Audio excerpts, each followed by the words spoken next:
Graça e paz, irmãos, tudo bem? Te convido a abrir sua Bíblia no Evangelho de Mateus, capítulo 28. Nós vamos prosseguir na nossa série de Pentecostes.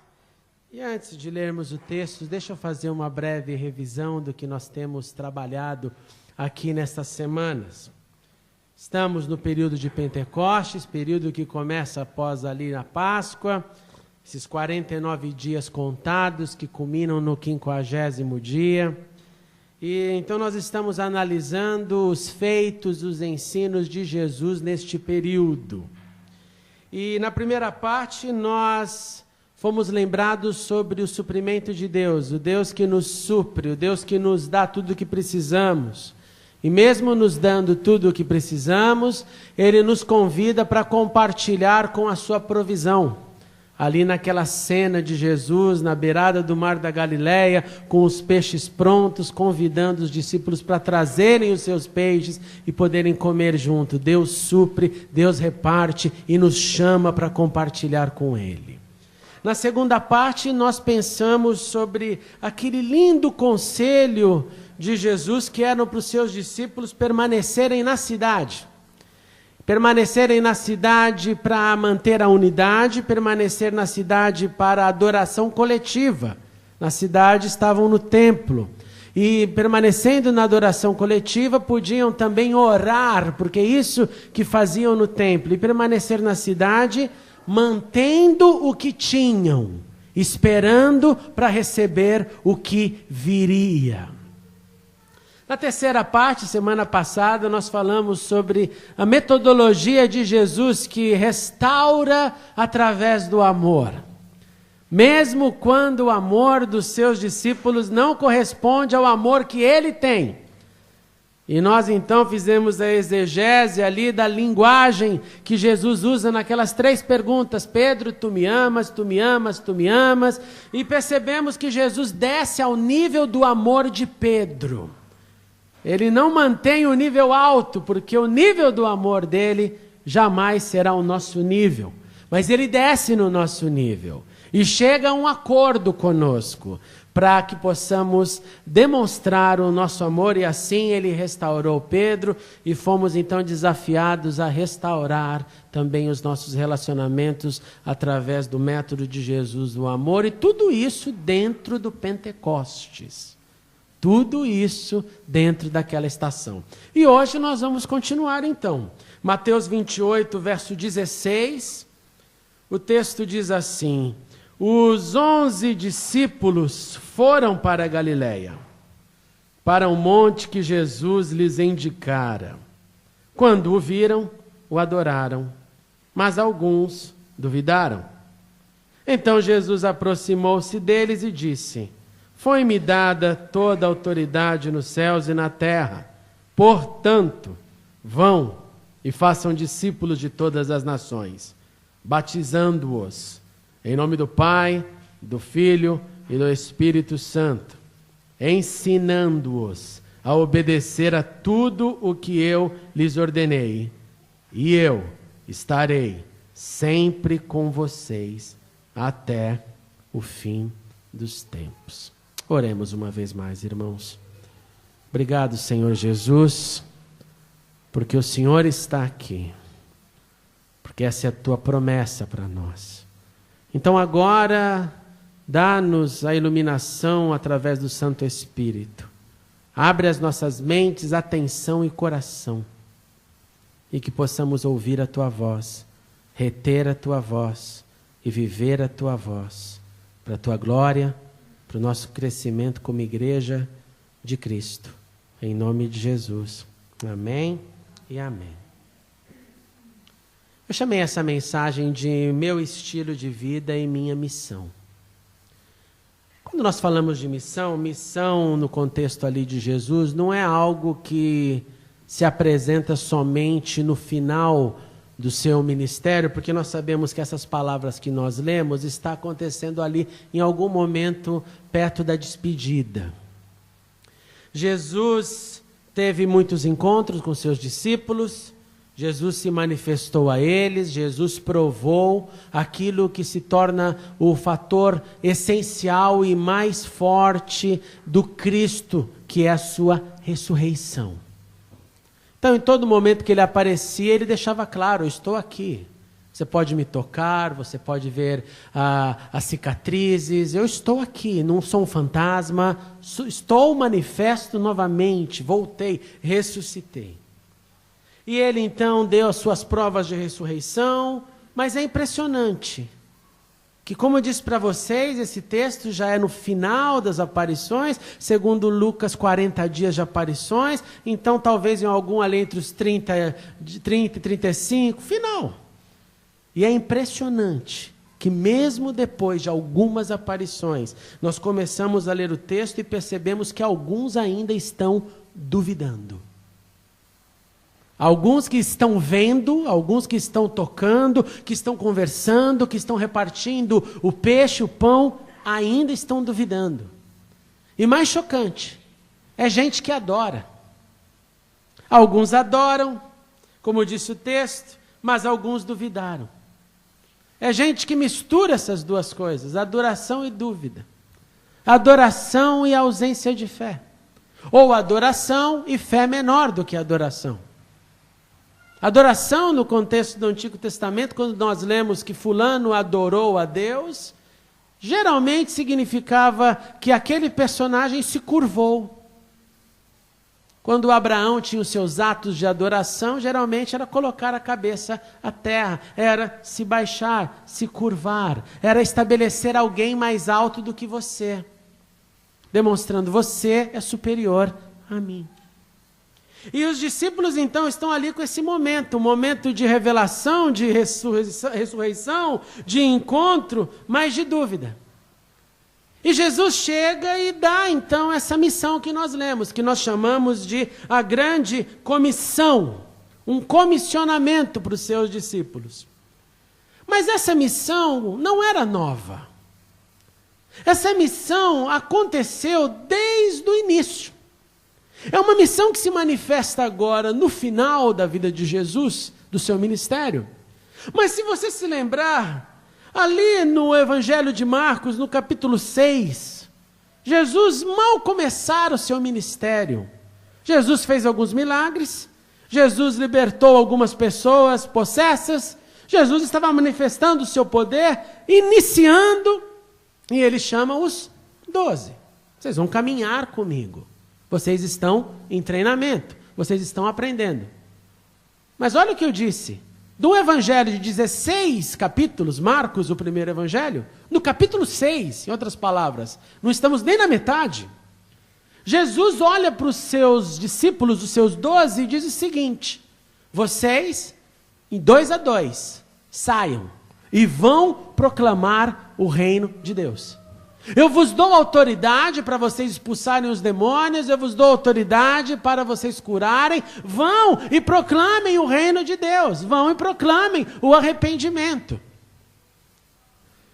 E alguém poderia dizer: poxa, nem começou o treinamento, já está sendo enviado.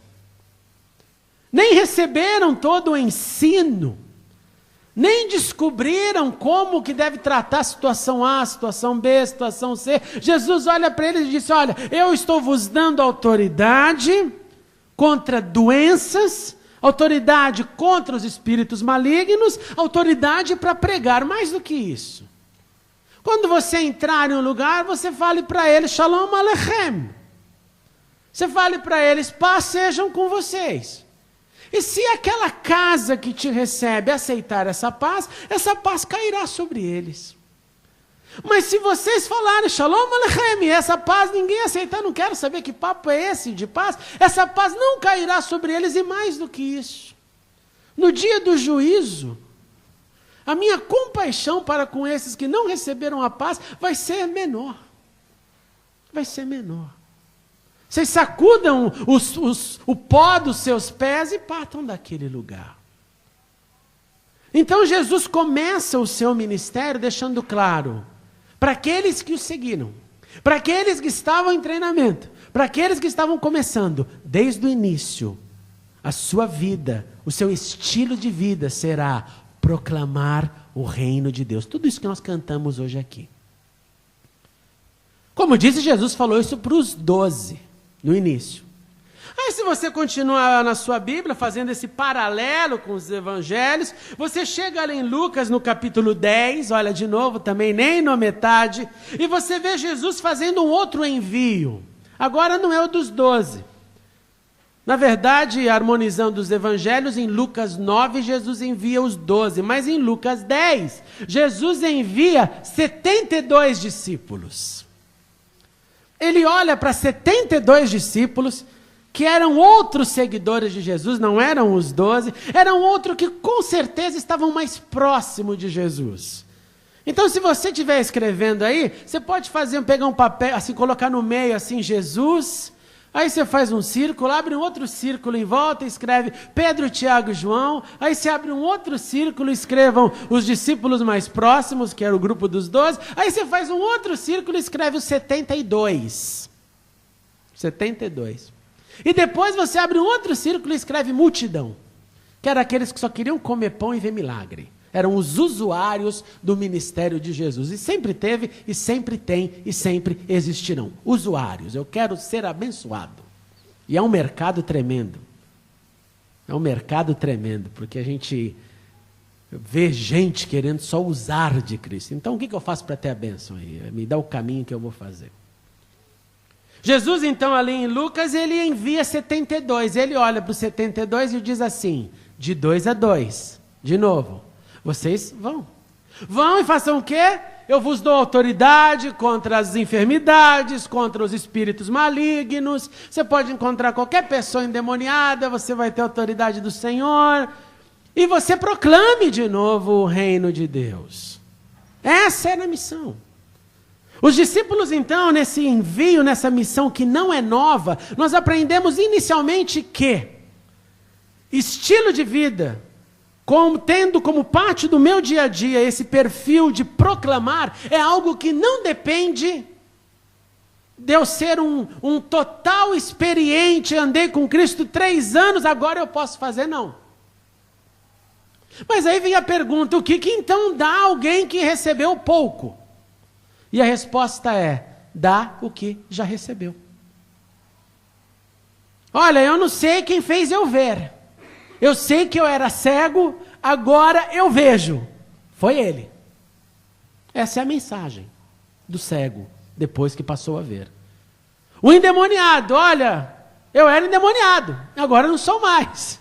Deixa de seguir, eu tenho que proclamar. Jesus, deixa de seguir. Jesus olha para ele, não, volta lá para a sua cidade. E só conta isso. Conta o que eu fiz para você.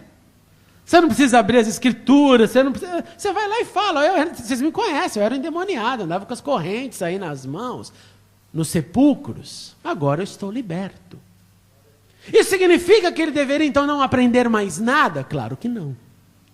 Mas ele parte do princípio de que o que você recebeu, você tem que encapsular no seu estilo de vida e repartir de imediato. De imediato. Ele faz com os 12, ele faz com 72 e ele faz com aqueles que ele cura. Levante, pegue sua maca e siga. Levante, vai e anuncie. Levante-se, vai e vai mostrar para o sacerdote.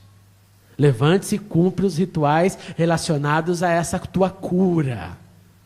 Vá, ande, se mova, a vida continua. Com o que você recebeu, proclame.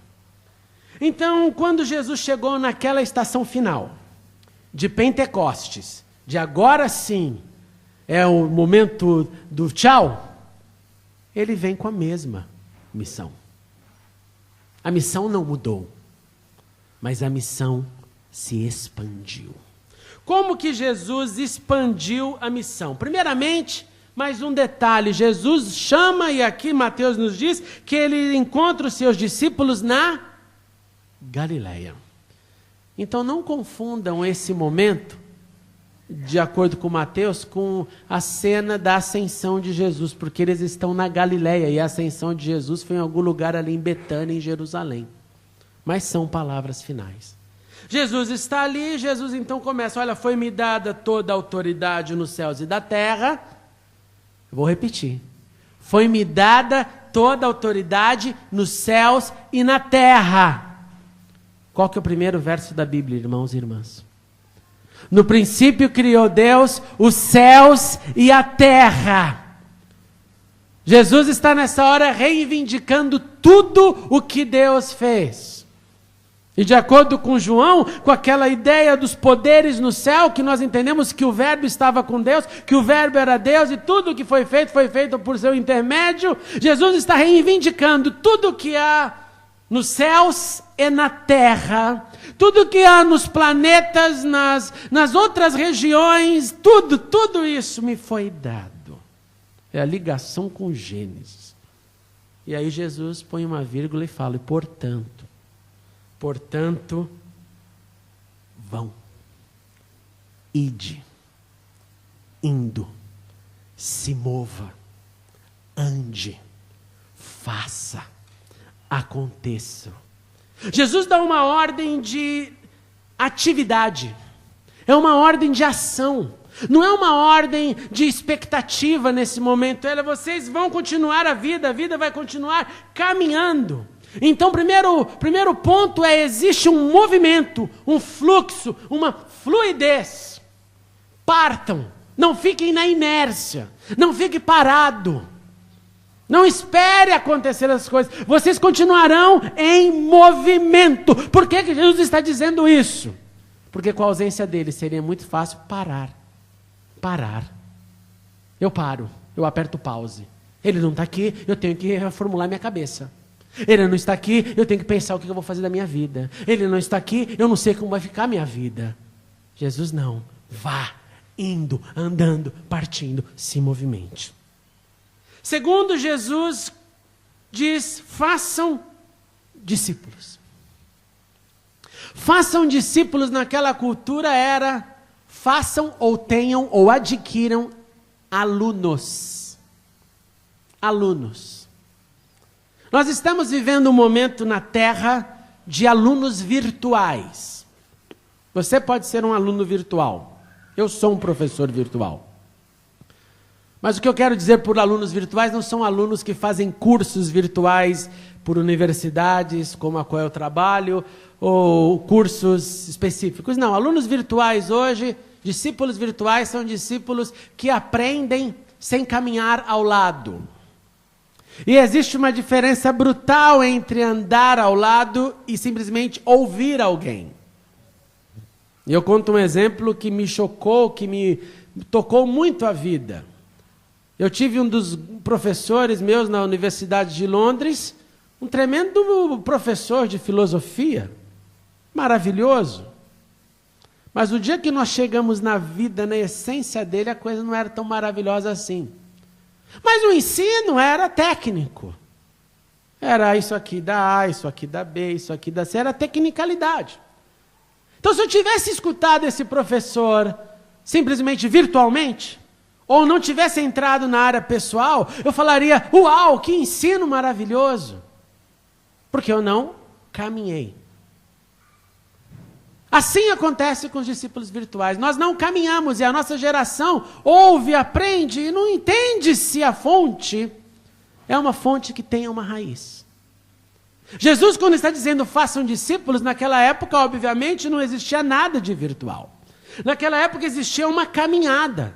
Existia aquele conceito de o meu mestre está na sua casa, antes de ele acordar eu tenho que estar na porta dele, esperando ele abrir a porta, e quando ele abrir a porta eu vou perguntar, o que o senhor tem para me dizer para começar o dia?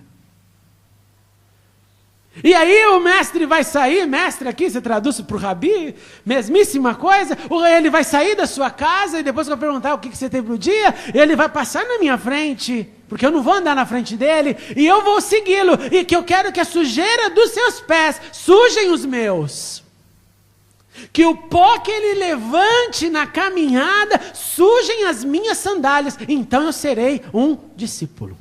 Porque se o pó dos seus pés não sujarem os meus, é porque eu não estou perto o suficiente. Você imagina se chegasse um cara daquela época, ela hoje fosse ver dessa forma, né, que a gente lida, né? Fulano falou na internet. Como que você anda com fulano que falou na internet? Você suja seus pés atrás dele, vê ele caminhando e você vai vendo por onde ele passa. Faça um discípulo significa, então, tem alguém que quando você olhar para trás, ele esteja te seguindo. Fazer discípulo significa você tem pessoas para te escutarem, para te imitarem. E por que elas vão te seguir, te imitar e sujar os seus pés atrás de você? Porque elas reconhecem que você tem algo para dar. Talvez seja muito, talvez seja pouco, mas tem algo para dar. Então eu preciso estar atrás. Então refaça essa ideia, conceito na cabeça. Nós estamos em Pentecostes. Os discípulos estão com aquele momento de contagem, de expectativa, de gratidão, colheitas, como já ouvimos. E aí Jesus fala, andem, se movam, olha para trás, durante a locomoção, e tem que ter alguém lá te seguindo. E antes que você pense, então esses são meus filhos, se sou casado a minha esposa, você está tremendamente equivocado. Não que os seus filhos, que a sua família não devam te seguir. Isso já está implícito no pacote. Mas eram discípulos externos, discípulos de fora. Gente que se tornariam alunos e seguidores. E se a gente para por aqui, irmãos, o negócio já fica difícil, não fica? Porque talvez nós possamos responder com tranquilidade. Não, eu sou uma pessoa ativa, eu me movo, eu ando, me movo em direção ao bem, cuido da minha vida, não sou um vagabundo, trabalho, pago as minhas contas, cuido da minha casa, do meu lar, dou graças a Deus por isso, sei que a provisão vem de Deus. Sou uma pessoa, um cidadão. Acho que a maior parte do corpo de Cristo passa nesse momento com tranquilidade. Não todos. Mas uma boa parte passa nisso. Porque também existe um outro lado hoje, de gente que nem cidadão consegue ser. Aí Jesus fala, tudo bem, agora o segundo ponto é, olha para trás. Olha para o seu ombro. Tem alguém te seguindo? Você está fazendo discípulos? E aí a situação é difícil. Aí já elimina um monte de gente. Eu vou dizer mais. Elimina a maioria. Essas últimas semanas teve um revival aí na internet sobre o Katz Barnett, que foi aquela banda que eu toquei, eu curti bastante, pus até um videozinho tocando uns acordes lá. E me trouxe muitas memórias com isso. E uma das memórias que me veio na cabeça é a memória que ninguém sabe. Porque quando eu via alguém tocando no palco com 8, 10, 15, 1 milhão de pessoas assistindo, não tinha noção que a nossa vida tinha uma regra. E uma das regras que nós tínhamos para estar diante dos milhares tocando, do frenesi, do barulho, das luzes, eu tinha que prestar contas, e os outros também, que eu deveria ter no mínimo, todos os dias, 3 discípulos me seguindo. E não era 3 amigos, não. Falou, vou pegar o Tiago, a Josi, o Lázaro, já estão na fé, né? Me sigam. O que é parte? Isso é ensino. Mas não podia. Eu tinha que dar relatórios semanais de 3 novos que eu tivesse levando para a fé. Isso foi maravilhoso para a minha vida. Porque quando eu fui ficando mais velho, e depois recebi o meu chamado pastoral, eu fiz esse acordo com Deus. Eu falei, Deus, nunca me permita ficar só pregando do púlpito. Eu quero sempre ter discípulos que ninguém vê. E bendito seja Deus que isso tenha acontecido na minha vida de maneira constante. No meu trabalho com os ingleses, bendito seja Deus, tem 5 lá me seguindo, para a glória de Deus. 5 andando comigo. Me siga, vamos lá. Vamos caminhar. Fazer discípulos não é fácil. E não pense então que você pode dizer, não, então isso é para o pastor, isso é para o missionário. O missionário que tem que olhar para o ombro. Jesus estava olhando para os seus discípulos. E dizendo, tenham ação, e façam discípulos. Jesus não estava falando, esta é a missão dada a pastores, evangelistas, apóstolos, profetas e mestres. Não, é para todos nós. O terceiro ponto que Jesus coloca é o batismo. Vocês então vão, façam discípulos de todas as nações, batizando-os. Só lembrando que mais uma dessas expansões de fazer discípulos é que quando Jesus enviou primeiramente os 12, depois de 72, a geografia era limitada. Nós estávamos falando de Judeia, nós estávamos falando de algumas passagens que aconteceu de Jesus por Samaria, limitação na geografia. Nesse outro momento, aqui do Pentecostes, a expansão e a carga é mais pesada, porque devemos fazer discípulos de todas as nações. E você que mora em Londres tem uma carga muito mais pesada do que alguém que mora no Brasil. Porque aqui você lida com quantas nações? No Brasil, em muitas cidades, tem pessoas que nunca viram um gringo, não é assim? Que se chegar um estrangeiro na escola, vira celebrity, todo mundo vai lá. Eu lembro. Nossa, veio um cara, menino da Nova Zelândia, vai passar um dia aqui. Nossa, era como ter um presidente da república na escola. Agora, eu e você entramos num ônibus aqui cercado de nações. O que eu acho, então, que a nossa carga é um pouco maior. Porque nós temos as nações ao redor. Nós temos as nações ao redor. Então, se eu tenho que fazer discípulo nesse contexto meu de Londres, eu não posso olhar também só para a comunidade brasileira. Porque Jesus não falou, vai e pregue para os brasileiros. Vá, pregue para quem fala português. Os falantes de língua portuguesa você fala. Não, ele fala, fale para todo mundo. E leve-os até o próximo passo, batismo. Batizando-os. O que significa isso? Significa que tem que ir além do folheto. Tem que ir além da caminhada. Porque volta para aquela figura do mestre, ele vai andar, o seu aluno vai sujar os seus pés na sua poeira, e ele vai caminhar. Mas vai caminhar para onde? Ficar dando volta no quarteirão? Não. O seu mestre vai levá-lo para algum lugar. O mestre vai levar para algum nível. O mestre vai levar para um conhecimento. E ao chegar com mais conhecimento, mais responsabilidade. Por que nós aprendemos mais? Como eu sempre digo, nós aprendemos mais para errar menos. Então Jesus está dizendo que eu devo andar, é fluidez, é caminhada, não é inércia. Eu olho para trás, tem alguém me seguindo, porque vê que eu tenho algo para dar, e eu estou levando ele para um lugar. Qual é esse lugar? O batismo. E o que é o batismo? É para ele simplesmente entrar? Não, no batismo é a confissão pública. É levar esse que me segue até uma consciência de tome uma decisão. Não é só anda aí, olha que legal a gente acredita em Deus, mas continua com uma vida infernal. Não. Ande, caminhe até você chegar no lugar de Jesus. Olha para os seus discípulos naquele Pentecoste e diz, a responsabilidade de vocês então é para olhar para o ombro, para trás, ver se tem alguém seguindo e levá-los até a confissão. E aí, gente? E aí? E aí? Um dia eu fui entrevistado por um pastor da Convenção Batista aqui inglesa, e ele chegou para mim, foi logo no início da igreja, ele chegou para mim e falou assim, eu vou te dar um conselho, que é o que eu tenho feito na minha vida, que tenho feito muitos pastores não fazendo, então eu vou dar para você me escute. Eu falei, fala. Leve pessoas ao batismo o tempo inteiro. Ele falou, eu não estou falando isso com você porque você é pastor, não. É porque esse é o nosso chamado. Leve pessoas ao batismo.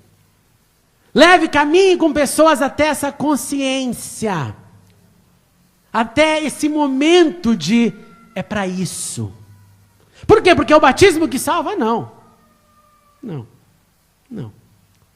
É porque leva até aquele momento de consciência. E na consciência eu declaro Jesus como meu Senhor e Salvador. Naquele momento. Então Jesus está dizendo que não é simplesmente um anúncio, não é simplesmente um convite, não é simplesmente venha na minha igreja, não é dar um testemunho, é tudo isso. Mas a caminhada até a confissão. Porque a partir da confissão, o que seguiu você e me seguiu, aí ele também já tem um outro status. É o status de, eu me tornei discípulo do Senhor. Ele tem que ser largado? Não. Ele vai continuar na caminhada do corpo de Cristo, na caminhada com você, seja como o Senhor dirigir. Mas naquele Pentecostes, Jesus olhou para os seus discípulos e diga, não é só um convite, não é só uma caminhada, é uma caminhada, é um convite com destino.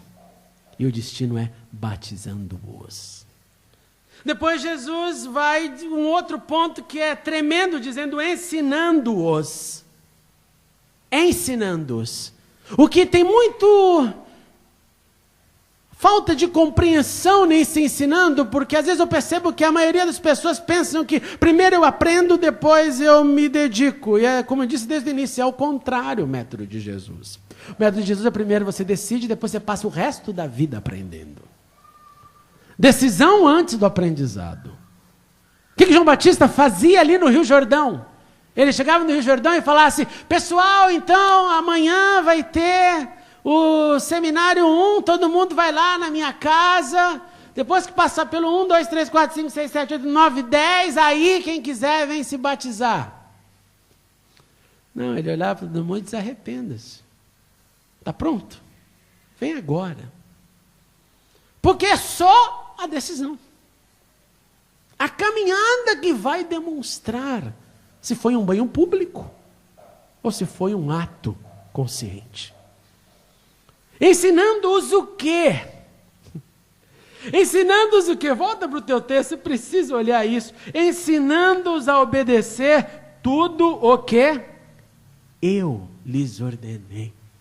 Jesus não está dizendo para eles, olha, então é o seguinte, principalmente vocês que não são da casa de Israel, vocês voltem, façam um curso de lei, depois um curso de escritos, depois um curso de proféticos, e entenda a expectativa messiânica, e aí depois recebam o evangelho da graça, das boas novas. Não. Jesus disse, ensine-os tudo aquilo que eu disse. Porque nas palavras de Jesus há o cumprimento do espírito da lei. Nas palavras de Jesus, aquele que diz, eu não vim abolir nada, eu não vim acabar com nada, eu vim cumprir. Nas palavras de Jesus o caldo é tão mais grosso, não é? Nas palavras de Jesus, você leva um tapa, tem que virar outra face. Nas palavras de Jesus, você tem que amar os que te odeiam. Nas palavras de Jesus, você tem que amar todo mundo. E não só um amor, vamos voltar para Pedro, né? Que tipo de amor? Afeição? Não. Nas palavras de Jesus é amar como você ama a você mesmo. Nas palavras de Jesus é viver para servir. Na palavra de Jesus é quer ser o maior, seja o que mais sirva. Nas palavras de Jesus é suportar uns aos outros o tempo inteiro. Nas palavras de Jesus é viver com uma missão de proclamar. Nas palavras de Jesus o negócio é muito difícil. Ele nos dá graça. Ele nos dá graça. Mas não é tarefa fácil. Não é tarefa fácil. Se você acha tarefa fácil amar qualquer pessoa como você ama a si mesmo, você é um herói. Acho que você já está morto e não sabe. Porque isso não é brincadeira. Então Jesus olha para a gente e diz, ensine-os todas as minhas palavras. Ensine-os tudo aquilo que você encontra, que eu disse, que eu falei. Ensine, propague, porque é isso que vai guiar os meus discípulos. E Jesus então vai para o seu último momento, que é, eu estarei com vocês, sempre com vocês, até o fim dos tempos. É lindo ver essa palavra de Jesus, que eu disse para você, que no início do texto ele se refere, existe um eco, uma conexão com Gênesis, e aqui existe um eco com Êxodo. Moisés chega diante de Deus e fala, Senhor, o que eu faço? Senhor, eu tenho que ir lá para o faraó, eu tenho que ir lá ser o libertador. Eu, Senhor. Moisés, tentando uma desculpa, olha para Deus e diz, Deus, quem sou eu? Quem sou eu para essa missão? E Deus responde para ele: eu estarei com você. Eu estarei. Você realmente não é nada. Eu estarei com você. Assim como então Deus disse isso para Moisés, Jesus disse isso para a gente. Assim como Deus disse isso num contexto de monte, Jesus ali naquele momento final, olha para os seus discípulos no monte que ele indicara e diz: eu estarei com vocês. Mas acrescento, não estarei com vocês só para você ir diante do faraó, eu estarei com vocês até o fim dos tempos. Queridos irmãos e irmãs, Jesus nos garante eterna companhia em todas as horas. O Jesus que nos manda se mover, o Jesus que nos manda fazer discípulos, o Jesus que nos manda batizar, o Jesus que nos manda ensinar as suas palavras, é o Jesus que promete: você não fará isso sozinho, porque se for sozinho vai ser no seu poder. Aí eu não tenho nada a ver com essa autoridade. Não tenho nada a ver com isso. Em que autoridade você faz isso? É sua. Porque temos que estar debaixo da autoridade do Senhor para fazermos tudo isso e gozar da sua presença. Jesus comissionou e enviou os 12. Jesus comissionou e enviou os 72. Jesus comissionou e enviou eu e você. Jesus nos comissionou e nos enviou para vivermos primeiramente com essa consciência: este deve ser o meu estilo de vida e o seu estilo de vida. É a minha consciência, é para isso que eu existo. Eu faço muitas coisas, eu tenho muitas responsabilidades como homem, cidadão, pai, filho, irmão, marido, mulher. Nós temos responsabilidades. Mas o principal é viver com essa consciência de que minha vida e a sua vida aqui são passageiras. E que toda a tua responsabilidade é simplesmente parte da nossa conduta ética e íntegra. Mas a missão que Deus nos deu é uma missão que vai além. Então vivamos com essa consciência. Segundo, Jesus nos comissionou e nos enviou para anunciarmos o que recebemos. Você recebeu X de vida X.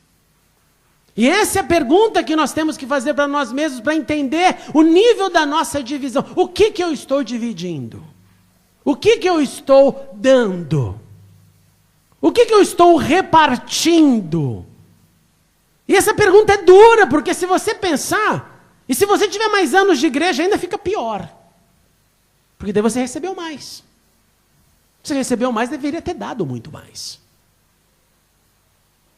Então os discípulos de Jesus não são acumuladores de bênçãos, de informações. Os discípulos de Jesus recebem para dar. E vivem para dar. Recebeu mais, tem que dar mais. Recebeu menos, deu o que tem. Jesus comissionou os 12, os 72 e também nos comissionou. Ele nos diz: faça discípulos de todas as nações. Olhe para o lado, irmãos e irmãs. Olhem para os lados. Olhem quantos estão ao seu redor. Não fechem os olhos. Não fechem os olhos. Abram os olhos para os que estão ao nosso redor. Leve-os ao batismo. Leve-os até o momento. E eu estou repetindo isso para entrar na sua consciência. Na certeza de que após isso vem uma vida de ensino, de aprendizado. Eu concluo com essa pergunta que faço todos os dias para mim e que quero deixar no teu coração. Como anda a sua vida diante do que você sabe, recebeu e tem? E como andam os seus discípulos? Aonde estão os seus seguidores? E se porventura eles estiverem nas desculpas, pega a desculpa assim hoje, amassa, e transforme a desculpa em pedido de perdão ao Senhor e fala: Deus, me ajuda a me livrar das desculpas, porque desculpa não prega evangelho. Desculpa não faz discípulo. Desculpa não dá para chegar para Jesus: mas sabe o que é, né, Jesus? O Senhor mandou, mas aqui a vida é corrida. O Senhor sabe, o Senhor conhece. Ele vai falar: conheço tudo, conheço você, quantos fios de cabelo você tem, conheço tudo. Mas eu falei para você que era esse o teu estilo de vida. Aonde estão os nossos discípulos? Aonde estão aqueles que você olha para trás e fala: está me seguindo, está sujando os pés na areia que eu levanto? Aonde estão os que eu levo até o batismo? Aonde estão os que eu ensino? Aonde estão os que gozam da comunhão de andar com Jesus? Vamos ficar de pé.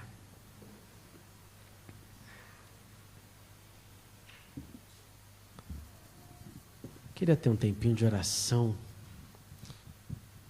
E vocês conhecem esse texto, já leram muitas vezes. Eu quero, em nome de Jesus, te encorajar a falar para o Senhor: como que eu posso responder isso? Não é o mecanismo, não é a igreja, então vamos fazer uma campanha na igreja. Não, é você, sou eu. Como que nós podemos responder a isso? Então, começa assim, fale com a pessoa do seu lado. Como você quer responder a isso? Como você quer? Pega só essa, fazer discípulos. Como que você quer fazer discípulos? Você conhece isso, você conhece esse texto. Se você está fazendo, fala: olha, eu tenho tantos seguidores, estão levando para a fé, estão caminhando comigo. Fala com a pessoa do seu lado enquanto eu me preparo com o violão para a gente cantar uma música. Vamos, abre o coração. É gostoso confessar, só para pôr para fora. Muito obrigado por assistir a mensagem. Clique agora em inscreva-se para se cadastrar no canal e ser avisado de todas as novidades. Se você quiser ajudar na divulgação, clique em gostei e adicione o vídeo nos favoritos. Não se esqueça também de conferir as mensagens anteriores. Obrigado e até a próxima.